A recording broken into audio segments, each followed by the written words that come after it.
रुद्राक्ष वाले बाबा पिछले 15 साल से इस तरह से श्रृंगार कर रहे हैं। देखिए शंकर जी के बेस में ऊपर चंद्रमा विराजमान है, त्रिशूल डमरू भी है और साथ में हाथ में रुद्राक्ष, गले में रुद्राक्ष, माथे पे रुद्राक्ष, सभी जगह रुद्राक्ष रुद्राक्ष है बाबा। और ये दिक्कत नहीं होती है बाबा, ये किस तरह का साधना, ये हठ योग नहीं है? नहीं, ये हठ योग नहीं। रुद्राक्ष वाले बाबा है, जब शौच वगैरह जाना हो, नित्य कर्म करना हो सुबह सुबह, तो उस समय ये सारे रुद्राक्ष रखने हटाने होते होंगे। इसमें जितने भी साधु संत हैं, कोई ऐसे साधु हैं जिनके दर्शन करने से ही सारे पाप विनाश हो जाते हैं। किसी के दर्शन करने से ही उसकी इच्छा पूर्ति हो जाता है, किसी को पैर छू करके आशीर्वाद लेने से हो जाता है। ये जो है इच्छाओं को, जो कहते हैं ना कि साधु संत हमारे आशीर्वाद देंगे तो हमारी इच्छा पूर्ति हो जाएगी, उनके दर्शन करेंगे, खोज करती है हमारी सनातन। इसीलिए हम जो है कंदराओं में से, गुफाओं में से सभी एक साथ यहाँ कुंभ मेला में, जब तक कुंभ मेला होता है, यहाँ आकर्षित रहते हैं। नमस्कार, फिलहाल हम प्रयागराज में हैं। प्रयागराज महाकुंभ में यहाँ पे आपने देखा होगा सोशल मीडिया पे जो रुद्राक्ष वाले बाबा हैं काफी ज्यादा चर्चा में थे, और आज हम उन्हीं रुद्राक्ष वाले बाबा के पास पहुंच चुके हैं और समझते हैं कि आखिर एक इंसान, सोचिए जब चलते हैं तो कुछ अगर वजन दे दिया जाए हाथ में तो ले जाना भारी लगता है, लेकिन ये रुद्राक्ष वाले बाबा जो है पिछले काफी समय से रुद्राक्ष लेकर के सर पे और पूरे शरीर में देखिए काफी चारों तरफ रुद्राक्ष रुद्राक्ष दिखेगा, और इसका वजन काफी ज्यादा होता है। तो हम बाबा से समझते हैं कि ये कितना किलो का वजन का रुद्राक्ष है और कितने समय से ये धारण किए हुए हैं। बाबा नमस्कार और राम राम। राम राम। और बाबा आपका नाम? मेरा नाम महंत वशिष्ठ गिरी रुद्राक्ष वाले बाबा जी है, और हमारे गुरु जी का नाम थानापति घनानंद गिरी जी महाराज है। मैं जूना अखाड़े में रहता हूँ जी। अच्छा बाबा, ये जो आपका रुद्राक्ष है ये कितने समय से आप धारण किए हैं? ये जो है मैं 2013 से श्रृंगार करता हुआ आ रहा हूँ जी, और आगे करते रहेंगे ये शिव का भजन जी। कितना वजन होगा बाबा इस रुद्राक्ष का? सारे रुद्राक्ष अभी हमने अनुमान नहीं किया कितना वजन होगा। वैसे एक लगभग कुछ अगर बात करें तो ये 20 किलो, 30 किलो, 40 किलो, ऐसा कुछ 50 किलो? ऐसा कुछ नहीं है। अच्छा, क्योंकि अगर बात करें तो ये 20 किलो से तो ज्यादा ही होगा इस रुद्राक्ष। और ये दिक्कत नहीं होती है बाबा, ये किस तरह का साधना, ये हठ योग नहीं है? नहीं, ये हठ योग नहीं, अपना भजन है। अपना भजन कर रहे हैं। तो क्यों आपको लगा कि आप इस तरह के रुद्राक्ष धारण करके ही साधना को करेंगे? और भी बहुत सारे साधना के जरिए हैं, वो भी आप ले सकते थे, लेकिन रुद्राक्ष ही धारण करना कैसे लगा, क्यों लगा? ये शिव श्रृंगार है, शिव की प्रति है, इसलिए हमने श्रृंगार कर रखी है। अच्छा, और इस महाकुंभ में सनातन धर्मियों को आप क्या मैसेज देना चाहेंगे, क्या संदेश देना चाहेंगे? हम सनातनी धर्मों को तो यही कहेंगे, आओ और महादिव्य कुंभ का स्नान कीजिए। और ये पर्व जो है पूरा विश्व के लिए है।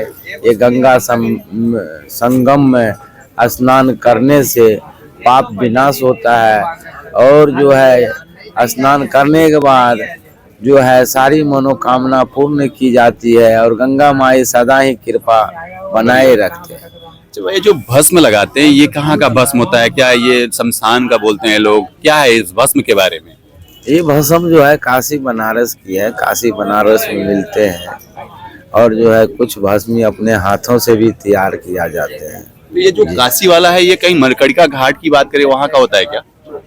हाँ, मणिकर्णिका घाट पे भी होते हैं, वहाँ प्रसिद्ध है भस्मी जी। तो देखा आपने रुद्राक्ष वाले बाबा लगभग एक अनुमान बता रहे हैं, यहाँ कुछ आइडिया नहीं है, तो 20 किलो से ज्यादा का धारण किए हुए हैं, और काफी समय 2011 बताया आपने? 2010 से और 2025 चल रहा है। पिछले 15 साल से इस तरह से श्रृंगार कर रहे हैं। देखिए शंकर जी के बेस में ऊपर चंद्रमा विराजमान है, त्रिशूल डमरू भी है और साथ में हाथ में रुद्राक्ष, गले में रुद्राक्ष, माथे पे रुद्राक्ष, सभी जगह रुद्राक्ष रुद्राक्ष है बाबा का। और ये पिछले 15 साल से कर रहे हैं। और कब तक ये अनुमान है बाबा, कब लगातार कब तक करते रहेंगे इस तरह के? इसका कोई निश्चित नहीं है, अभी कोई समय निर्धारित नहीं कि कब तक करेंगे, जब तक चल रहा है ये श्रृंगार चलते रहेगा। ठीक है, बाबा का ये श्रृंगार चलते रहने वाला है, और लगातार इसी तरह से जो रुद्राक्ष है अपने सर के साथ साथ और भी हाथ में, कमर में जो रखे हैं वो चलते रहेगा, रखे रहेंगे। ये अपना श्रृंगार है एक शौक है। जब हमने पूछा इनसे कि यही क्यों साधना नजर आया करने के लिए, और भी बहुत सारे जरिए होते हैं साधना करने का, तो बाबा का कहना है कि ये एक श्रृंगार है, और श्रृंगार शुरू से ही करते आ रहे हैं, आदत है, और शुरुआत में कम थी, अब ज्यादा हो गया है। तो जो वजन है रुद्राक्ष का वो काफी ज्यादा हो चुका है।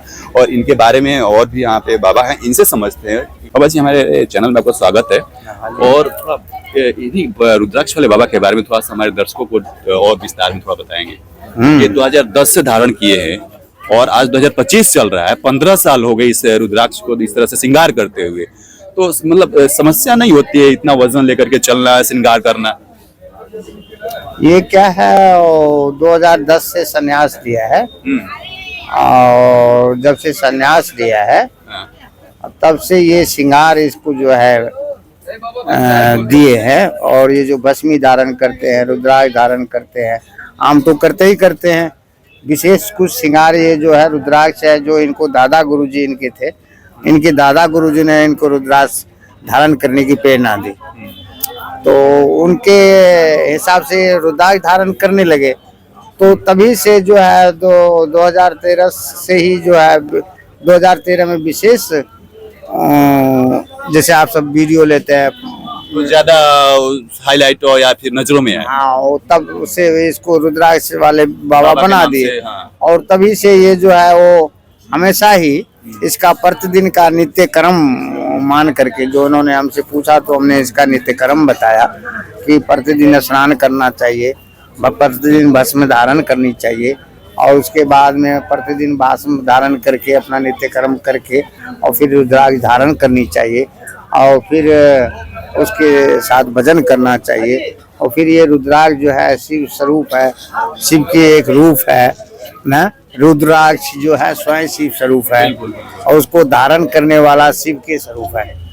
तो और इनको और रुचि लगा, और तब से ये प्रतिदिन का इसका जहाँ भी रहते हैं वो करते हैं। मैं वैसे केदारनाथ धाम में रहता हूँ 6 महीने ठंडियों में, गर्मी में जब आप सबको गर्मी होता है तो वहाँ ठंडी होते है, सब लोग 6 महीने के लिए पट खुलते हैं तो सब जाते हैं। तो हम भी वहीं रहते हैं, वहाँ हमारा गुफा है 2 किलोमीटर ऊपर, जो आज मोदी गुफा से प्रसिद्ध है। ज्यादा नहीं तो मोदी गुफा मोदी जी गए थे योगदान करने के लिए, तो वहाँ एक दिन योग ध्यान किया, तब से मोदी ध्यान गुफा कहते हैं और प्रचलित है। पहले तो हम उतना प्रसिद्ध नहीं कर रखे थे।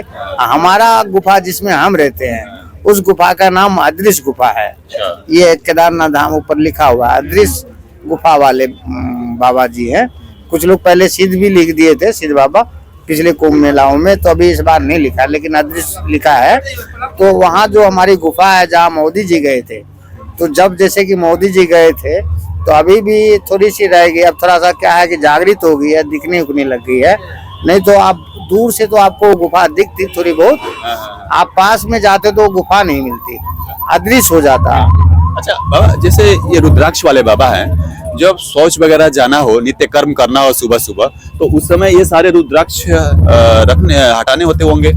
ये जो है कि जैसे तो रात में सोते समय इनको, अभी जो मेला है तो मेला में 10, साढ़े 10, 11 भी बज जाते हैं, क्योंकि अभी मेला में क्या है कि विशेष मैंने ध्यान दिया है कि जो पब्लिक है दर्शन करने आते हैं, तो बहुत से पब्लिक जो है कभी काल, अभी जो 2 दिन है, इस 2 दिन में रात भर पब्लिक चलेंगे। अगर ये उतार देता है तो थोड़ी देर के बाद कोई ना कोई पब्लिक, यहाँ एड्रेस भी लिखी हुई है, इनकी फोटो भी लगा हुआ है, तो लोग पूछने लग जाते हैं। तो थोड़ा पब्लिक के लिए जो है थोड़ा देर तक जब तक कर सके, पब्लिक दर्शन करने आती है, हर समय तो करेगी नहीं, तो इसलिए थोड़ा देर तक करते हैं। वैसे प्रतिदिन का इनका 9-10 बजे तक रहता है, और उसके बाद ये उतार देते हैं। फिर सुबह में सोच करके उसके बाद धारण करते हैं। तो उसके बाद ये दिन भर विशेष सोच नहीं होता, दिन भर में 1-2 बार ये बाथरूम जाएंगे पेशाब के लिए। तो उसके लिए भी क्या कुछ है प्रक्रिया? तो ये मुकुट उतार देंगे। अब कुछ ये ऊपर से जो है इनके कपड़े हैं, ये ऊपर से ऐसे कर लेते हैं इन कपड़ों को, तो रुद्राक्ष स्वच्छ रहता है। तो फिर ये बाथरूम कर सकते हैं, और बाथरूम करके वहाँ वो स्वच्छ हो जाते हैं, शुद्ध हो जाता है ना, पानी लेना ना, पानी से शुद्ध कर लेते हैं। और ये भस्मी धारण करते हैं, तो ये भस्मी से भी शुद्ध हो सकते हैं ना। तो ये बहुत ही एक जटिल साधना है, इतना आसान नहीं है। इस रुद्राक्ष को धारण करने के साथ साथ बहुत से नियम है जिसे पालन करना होता है। जैसे आप शौच वगैरह जाते हैं, बाथरूम जाते हैं, तो उस समय इस जो मुकुट है उसे उतारना पड़ता है। और बाकी बाबा ने बताया कि कुछ नियम है जिसको पालन करते हुए शौच वगैरह बाथरूम जाते हैं, कपड़े ऊपर से लगा लेते हैं ताकि जो रुद्राक्ष की जो शुद्धता है वो बनी रहे, और इसके साथ साथ भस्म से भी जो चीजें वो शुद्ध हो जाती है। अच्छा बाबा, एक और सवाल आपसे आखिरी ये है कि लोग यहाँ पे बहुत से साधु संत महात्मा जो नजर आते हैं महाकुंभ में, अलग अलग रूप में नजर आते हैं, ये महाकुंभ के बाद कहाँ चले जाते हैं, नजर नहीं आते हैं, और कुंभ में अचानक से इतने सारे आ जाते हैं। जैसे आपने बताया गुफा में रहते हैं, तो क्या सारे साधु संत गुफा में ही जाकर मिलेंगे, और मिलेंगे तो कहाँ गुफा में खोजेंगे लोग? नहीं, अभी क्या है कि एक तो युग परिवर्तन है, विशेषतर साधु संत जो है गांव में, शहर में ना, ऐसी जगहों पे मठ मंदिर है, तो मठ मंदिरों में रहते हैं। और जो साधु तपस्या करते हैं, कंदराओं में, गुफाओं में, जंगलों में रहना पसंद करते हैं, जिसे हम वानप्रस्थ करते हैं। वहाँ क्या खाते हैं बाबा? एकांत करते हैं। खाने को क्या मिलता हो? तो अभी तो जो भी जहाँ तक रहता है, जो भी वो भोजन करते हैं उसे वहां तक उपलब्ध हो जाता है। जो गुफाओं में रहते हैं, जैसे आपने बोला कंदराओं में, गुफाओं में, वहाँ क्या खाते हैं? हाँ, तो अभी जहाँ तक मनुष्य जा रहे हैं वहां तक तो हर चीज उपलब्ध है। इनके लिए हम असत्य नहीं कुछ कहेंगे, जो सत्य है वो कहेंगे, वही सच्ची होनी चाहिए। तो पहले क्या थे कि अभी भी क्या है, जो जोगी, जो साधक जिस प्रकार की साधना करते हैं वो अपना साधन उस तरह का भोजन लेकर के करता है। तो जैसे कि कंदराओं में रहना, तो विशेषतर फल फ्रूट और कंदराओं की जो कंदमूल हुआ करते थे, इन चीजों को खा करके अपने तपस्या करना ना। तो उनको क्या है कि नीचे तो उतरते नहीं थे, नीचे उतरना नहीं है, पब्लिक से विशेष मिलन नहीं करनी है, पब्लिक से दान पुण्य भी वो जल्दी तर नहीं लेते, क्योंकि वो अपनी तपस्या में रहते हैं। तो अपनी जब तक उसकी तपस्या रहता है तब तक वो कंदराओं में फल फ्रूट, कंदराओं के जो कंद मूल होते हैं उनसे उस पे निर्भर रह के अपनी तपस्या को अंजाम देते हैं। और उसकी तपस्या पूर्ण होने के बाद वो फिर अनाज का सेवन करते हैं, सादा भोजन कर सकते हैं। अच्छा बाबा, आप लोग जैसे अकेले एकांतवास में रहते हैं और यहाँ महाकुंभ जैसे जगह पे आए हैं जहाँ पे लाखों नहीं करोड़ों श्रद्धालु आए हैं और आने वाले हैं कल शाही स्नान में, तो एक एकांतवास में रहना और फिर इतने करोड़ों के बीच में आना कैसा लगता है? इसके बारे में क्या कहेंगे? ये क्या है कि ये कुंभ मेला है।